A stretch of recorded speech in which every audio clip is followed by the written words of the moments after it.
ನಮಸ್ಕಾರ. ರಿಪಬ್ಲಿಕ್ ಕನ್ನಡ ಡಿಜಿಟಲ್ಗೆ ಸ್ವಾಗತ. ನಾನು ವೀರೇಶ್ ಶಿವಾನಂದ್ ಅಂಬೆ. ವೀಕ್ಷಕರೇ, ಕಳೆದ 2 ವಾರಗಳಿಂದ ಈ ಜನ್ಜಿ ಅಟ್ಟಹಾಸ ಯಾವ ಮಟ್ಟಕ್ಕೆ ಹೋಗಿತ್ತು ಅಂದರೆ, ದಿವಾಳಿಯದ್ದು ಹೋಗಿರ್ತಕ್ಕಂತಹ ನೇಪಾಳದ ಸರ್ಕಾರವನ್ನು ಸಂಪೂರ್ಣವಾಗಿ ಕೆಡವಿದ್ದು ಆ ಮೂಲಕ ಯುವಶಕ್ತಿ ಮನಸ್ಸು ಮಾಡಿದರೆ ಏನು ಬೇಕಾದರೂ ಮಾಡಬಹುದು ಅಂತ ತೋರಿಸಿಕೊಟ್ಟಿದ್ದಾರೆ ನೇಪಾಳದ ಈ ಜನ್ಜಿಗಳು. ಯಾಕಂದರೆ ನೇಪಾಳದಲ್ಲಿ ತಮ್ಮ ಭ್ರಷ್ಟಾಚಾರ ಯುವಶಕ್ತಿಗೆ ಗೊತ್ತಾಗುತ್ತೆ ಅಂತಕ್ಕಂತಹ ಒಂದೇ ಒಂದು ಕಾರಣವನ್ನು ಇಟ್ಕೊಂಡು ಯಾವಾಗ ಸಾಮಾಜಿಕ ಜಾಲತಾಣಗಳಾದಂತಹ ಫೇಸ್ಬುಕ್, ಇನ್ಸ್ಟಾ, ಟ್ವಿಟರ್ ಎಲ್ಲವನ್ನು ಕೂಡ ಬ್ಯಾನ್ ಅಂತ ಆದೇಶವನ್ನು ಹೊರಡಿಸಿದ್ರು, ಆಗಲೇ ನೋಡಿ ನೇಪಾಳದ ಯುವಶಕ್ತಿ ಮಾಜಿ ಪ್ರಧಾನಿ KP ಶರ್ಮಾ ಓಲಿ ನೇತೃತ್ವದ ಎಲ್ಲ ಈ ನಾಯಕರನ್ನು, KP ಶರ್ಮಾ ಓಲಿ ನಾಯಕರನ್ನು, ಅವರ ನೇತೃತ್ವದ ನಾಯಕರನ್ನು ಇದೀಗ ಯಾವ ರೀತಿಯಾಗಿ ಅಂದರೆ ಕಂಡಲ್ಲಿ ಹಿಗ್ಗಾಮುಗ್ಗ ಥಳಿಸಿದ್ದಾರೆ. ಜೊತೆಗೆ ನೇಪಾಳದ ಸಂಸತ್ ಭವನಕ್ಕೆ ಬೆಂಕಿ ಹಚ್ಚಿ ಎಲ್ಲ ದಾಖಲೆಗಳನ್ನು ಕೂಡ ಸರ್ವನಾಶ ಮಾಡಿದ್ದಾರೆ. ಹಾಗೂ ನೇಪಾಳದ ಮಾಜಿ ಹಣಕಾಸು ಸಚಿವರನ್ನು ನಡು ಬೀದಿಯಲ್ಲಿ ನಾಯಿಗೆ ಬಂದ ಹಾಗೆ ಹೊಡೆದಿದ್ದಾರೆ.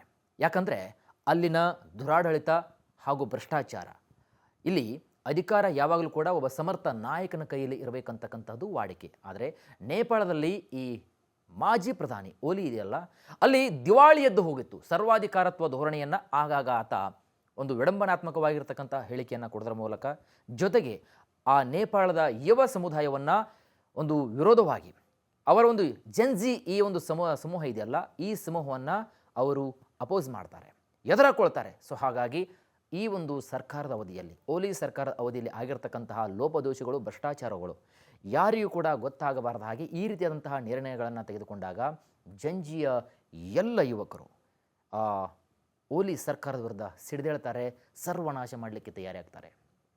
ಇನ್ನು ಇಲ್ಲಿ ಬೀಸೋದೊನ್ನೆಯಿಂದ ತಪ್ಪಿಸಿಕೊಂಡ್ರೆ 100 ವರ್ಷ ಆಯಸ್ಸು ಅಂದ ಹಾಗೆ ಕೂಡಲೇ ಏನು ಮಾಡ್ತಾರೆ ಅಂದರೆ, ಎದ್ನೋ ಬಿದ್ನೋ ಅಂತ ಹೆಲಿಕಾಪ್ಟರ್ ಮೂಲಕ ಓಡಿ ಹೋಗ್ತಾರೆ. ಯಾರು? ಓಲಿ. ಇದುವರೆಗೂ ಕೂಡ ಅವರು ಎಲ್ಲಿದ್ದಾರೆ, ಏನು ಮಾಡ್ತಿದ್ದಾರೆ, ಯಾವ ಸ್ಥಳದಲ್ಲಿದ್ದಾರೆ ಅಂತಕ್ಕಂಥದ್ದು ಎಲ್ಲೂ ಕೂಡ ಪತ್ತೆಯಾಗಿಲ್ಲ. ಇದೆಲ್ಲದರ ನಡುವೆ ಯುವ ಜನತೆಯ ಒಂದು ಕ್ಷಿಪ್ರ ಕ್ರಾಂತಿ, ರಾಜಕೀಯ ಬಿಕ್ಕಟ್ಟನ್ನು ತಲೆದೂರಿರುವಂತಹ ಈ ಒಂದು ನೇಪಾಳದ ಸಮಯದಲ್ಲಿ, ನೇಪಾಳ ದೇಶದಲ್ಲಿ ಹಂಗಾಮಿ ಪ್ರಧಾನಿಯಾಗಿ ಸುಪ್ರೀಂ ಕೋರ್ಟ್ನ ನಿವೃತ್ತ ನ್ಯಾಯಮೂರ್ತಿ ಸುಶೀಲಾ ಕಾರ್ಕಿ ಅವರು ಇದೀಗ ಅಧಿಕಾರವನ್ನು ವಹಿಸಿಕೊಂಡಿದ್ದಾರೆ. ಆ ಮೂಲಕ ದೇಶದ ಸುಪ್ರೀಂ ಕೋರ್ಟ್ನ ಮೊದಲ ಮಹಿಳಾ ಮುಖ್ಯ ನ್ಯಾಯಮೂರ್ತಿಯಾಗಿದ್ದಂತಹ ಸುಶೀಲಾ ಕಾರ್ಕಿ ಅವರು ನೇಪಾಳದ ಮೊದಲ ಮಹಿಳಾ ಪ್ರಧಾನಿ ಆಗುವಂತಹ ಮೂಲಕ ಒಂದು ಹೆಗ್ಗಳಿಕೆಯಾಗಿದ್ದಾರೆ, ಇತಿಹಾಸದ ಪುಟಗಳಲ್ಲಿ ಸೇರಿದ್ದಾರೆ. ಈ ಮೂಲಕ ಒಂದು ವಿಶೇಷವಾಗಿರ್ತಕ್ಕಂತಹ ಅಧಿಕಾರದ ಚುಕ್ಕಾಣಿಯನ್ನು ಹಿಡ್ತಾ ಇದ್ದಾರೆ ಕಾರ್ಕಿ ಅವರು. ದಿನಾಂಕ 12/9/2024 ಸೆಪ್ಟೆಂಬರ್ ಇಲ್ಲಿ ರಾತ್ರಿ ನಡೆದಂತಹ ಒಂದು ಅತ್ಯಂತ ಸರಳ ಸಮಾರಂಭದಲ್ಲಿ ನೇಪಾಳದ ಹಾಲಿ ಅಧ್ಯಕ್ಷ ರಾಮಚಂದ್ರ ಪೌಡೆಲ್ ಅವರು, ಸದ್ಯ ಹಾಲಿ ಅಧ್ಯಕ್ಷರಿರತಕ್ಕಂತಹ ರಾಮಚಂದ್ರ ಪೌಡೆಲ್ ಅವರು ಹಂಗಾಮಿ ಪ್ರಧಾನಿಯಾಗಿ ಸುಶೀಲಾ ಕಾರ್ಕಿ ಅವರಿಗೆ ಅಧಿಕಾರವನ್ನು ಹಾಗೂ ಅಧಿಕಾರದ ಗೌಪ್ಯತೆಯ ಪ್ರತಿಜ್ಞಾ ವಿಧಿಯನ್ನು ಬೋಧಿಸಿದ್ದಾರೆ. KP ಶರ್ಮಾ ಓಲಿ ಈ ಒಂದು ನೇತೃತ್ವದ ಸರ್ಕಾರ ಇತ್ತಲ್ಲ, ಪತನಕ್ಕೆ ಕಾರಣವಾಗಿದ್ದಂತಹ ಇದೇ ಜನ್ಜಿ ಮುಖಂಡರ ಜೊತೆಗೆ ಹೊಸ ನಾಯಕನ ಆಯ್ಕೆ ಸಂಬಂಧ ನೇಪಾಳದ ಅಧ್ಯಕ್ಷ ರಾಮಚಂದ್ರ ಪೌಡೆಲ್ ಅವರು ಜೊತೆಗೆ ಸೇನಾ ಮುಖ್ಯಸ್ಥ ಅಶೋಕ್ ರಾಜ್ ಸಿದ್ಗೇಲ್ ಪರಸ್ಪರ ಮಾತುಕತೆಯನ್ನು ನಡೆಸ್ತಾರೆ.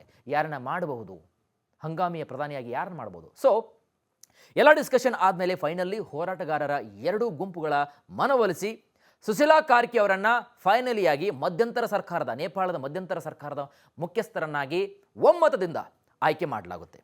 ಜೊತೆಗೆ ಮುಂದಿನ ಸಂಸತ್ ಚುನಾವಣೆ ನಡೆಯುವ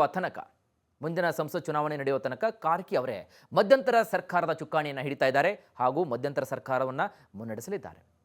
ಹಾಗಾದರೆ ಸುಶೀಲಾ ಆಯ್ಕೆಗೆ ಹೊಂದಾಣಿಕೆ ಮಾಡಲಾಗಿದೆಯಾ ಅಂತಕ್ಕಂತಹ ಒಂದು ಪ್ರಶ್ನೆ ನಿಮ್ಮಲ್ಲಿ ಬರಬಹುದು. ಖಂಡಿತ ಬರುತ್ತೆ. ಜೊತೆಗೆ ಸುಶೀಲಾ ಅವರನ್ನು ಹಂಗಾಮಿ ಸರ್ಕಾರದ ಮುಖ್ಯಸ್ಥರಾಗಿ ನೇಮಿಸಲು ನೇಪಾಳದ ಸಂವಿಧಾನಕ್ಕೆ ಕೆಲವೊಂದಷ್ಟು ತಿದ್ದುಪಡಿಗಳನ್ನು ಮಾಡಿಕೊಳ್ಳಲಾಗಿದೆ. ಅಂದರೆ ಅಡ್ಜಸ್ಟ್ಮೆಂಟ್ ಅಂತೀವಲ್ಲ. ಸೊ ಹಾಗಾಗಿ ನೇಪಾಳದ ಸಾಂವಿಧಾನಿಕ ಪ್ರಕಾರವಾಗಿ ನೇಪಾಳದ ಸಾಂವಿಧಾನಿಕ ಪರಮಾಧಿಕಾರವನ್ನು ಬಳಸಿಕೊಂಡಂತಹ ನೇಪಾಳದ ಅಧ್ಯಕ್ಷ ರಾಮಚಂದ್ರ ಪೌಡೆಲ್ ಅವರು ಸುಶೀಲಾ ಅವರನ್ನು ಸಂಸತ್ನ ಮೇಲ್ಮನೆಯ ಸದಸ್ಯರನ್ನಾಗಿ ನೇಮಕ ಮಾಡ್ತಾರೆ. ಯಾಕಂದರೆ ನೇಪಾಳದ ಸಂವಿಧಾನದ ಪ್ರಕಾರ ಸಂಸತ್ನ ಸದಸ್ಯರು ಮಾತ್ರ ಪ್ರಧಾನಿಯಾಗಿ ಅಧಿಕಾರವನ್ನು ವಹಿಸಿಕೊಳ್ಳುವಂತಹ ಅವಕಾಶ ನೇಪಾಳದ ಸಂವಿಧಾನದಲ್ಲಿ ಬರೆಯಲಾಗಿದೆ. ಸೊ ಹಾಗಾಗಿ ಸುಶೀಲಾ ಅವರನ್ನು ಸಂಸತ್ನ ಮೇಲ್ಮನೆಯ ಸದಸ್ಯರನ್ನಾಗಿ ಆಯ್ಕೆ ಮಾಡಿ ತದನಂತರದಲ್ಲಿ ಪೌಡೆಲ್ ಅವರು ಹಂಗಾಮಿ ಪ್ರಧಾನಿಯನ್ನಾಗಿ ಆಯ್ಕೆ ಮಾಡ್ತಾರೆ ಹೀಗಂತ ಕೆಲವೊಂದಷ್ಟು ಮೂಲಗಳು ಹೇಳಿವೆ.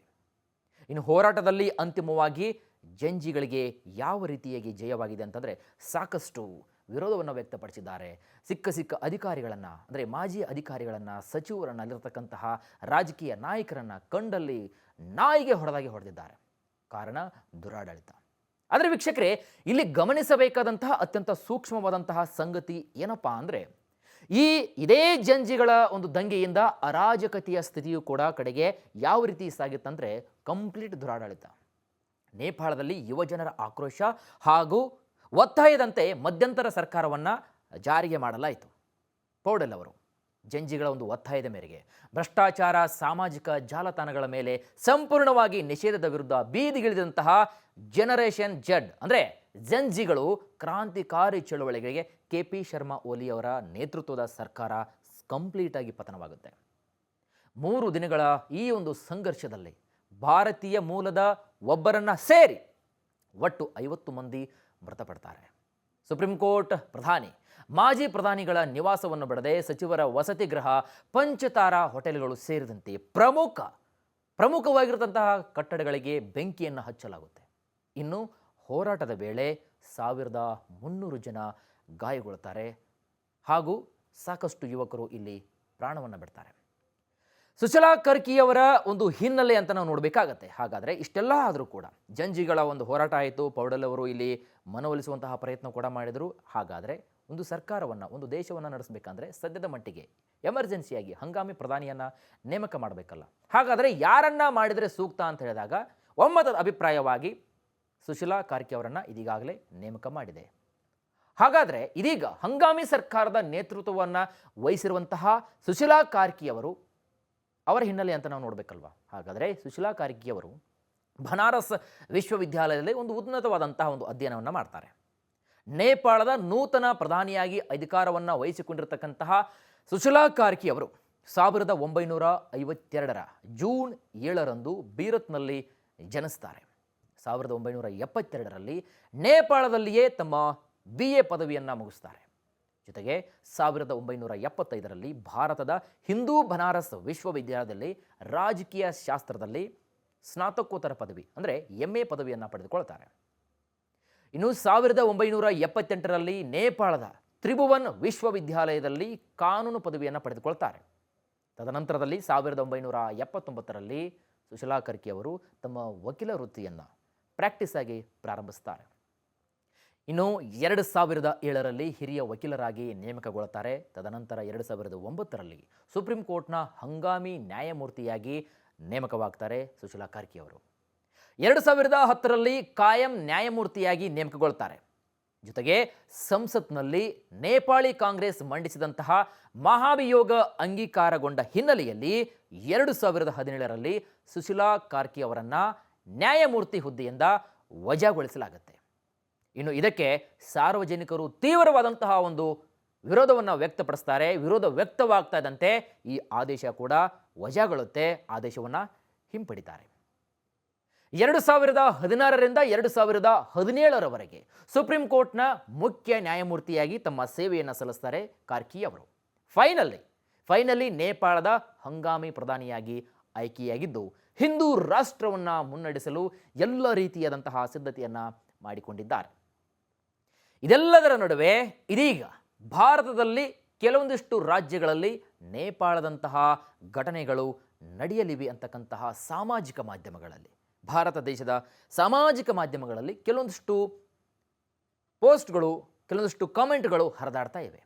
ಹಾಗಾಗಿ ದಿವಾಳಿಯಾದಂತಹ ಒಂದು ಸರ್ಕಾರವನ್ನು ಯಾವ ರೀತಿಯಾಗಿ ಯುವಶಕ್ತಿ ತಮ್ಮ ಒಂದು ಕಪಿಮುಷ್ಟಿಯಿಂದ ಅದನ್ನು ಸಹಜ ದಾರಿಗೆ ತರಬೇಕೆಂಬುದನ್ನು ತಿಳಿಸಿಕೊಟ್ಟಿದ್ದಾರೆ ನೇಪಾಳದ ಜಂಜಿಗಳು.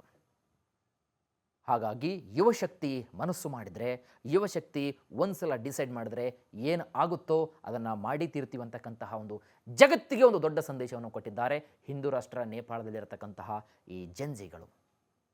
ಮತ್ತೊಂದು ಕಡೆಗೆ ಇದೇ ಒಂದು ಓಲಿ ನೇಪಾಳದ ಮಾಜಿ ಪ್ರಧಾನಿ ಈ ಹಿಂದೆ ಕೂಡ ಒಂದು ಸ್ಟೇಟ್ಮೆಂಟ್ ಕೂಡ ಕೊಟ್ಟಿದ್ದರು. ಇವತ್ತಿನ ಒಂದು ಪತ್ರಿಕೆಗಳಲ್ಲಿ ಕೂಡ ಸಾಕಷ್ಟು ಅದರ ಬಗ್ಗೆ ಚರ್ಚೆ ಕೂಡ ಆಗ್ತಾ ಇದೆ. ಏನು, ಶ್ರೀರಾಮ ಜನ್ಮಭೂಮಿ ಭಾರತವಲ್ಲವಂತೆ, ನೇಪಾಳ ಅಂತೆ. ಸೊ ಹಾಗಾಗಿ ಈ ರೀತಿ ಕೊಟ್ಟಿರ್ತಕ್ಕಂಥ ಸ್ಟೇಟ್ಮೆಂಟ್ಗೆ ನಾನು ಯಾವುದೇ ಕಾರಣಕ್ಕೂ ನಾನು ಹಿಂತೆಗೆದುಕೊಳ್ಳಲ್ಲ.